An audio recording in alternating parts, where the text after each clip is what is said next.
La reconnaissance faciale nous intéresse plus particulièrement parce que c'est un sujet d'actualité et de société.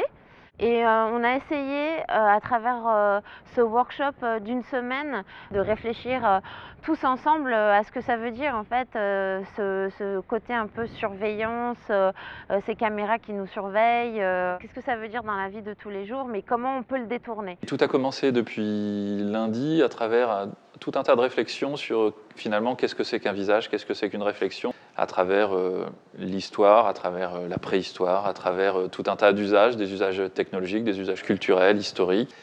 Chacun et chacune a commencé à travailler sur un projet qui lui était propre. Chloé Desmoineaux, une des intervenantes dans l'atelier, a à un moment proposé l'idée de travailler avec PlanteNet, une application de reconnaissance de plantes.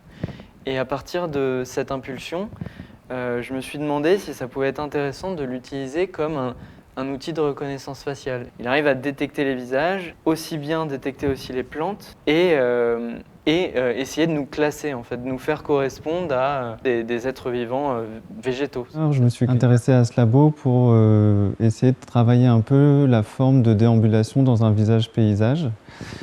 Donc ça, de façon assez simple, avec une webcam, on a cherché des petits outils pour faire une reconnaissance de visage et la modéliser en 3D en temps réel, c'est-à-dire que si on bouge, tout bouge.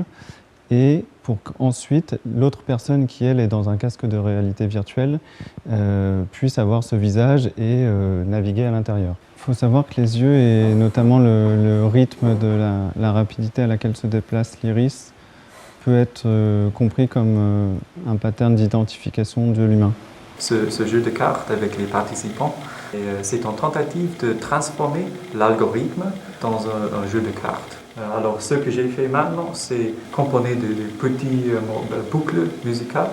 On arrive à un morceau musical composé et assez unique à chaque fois.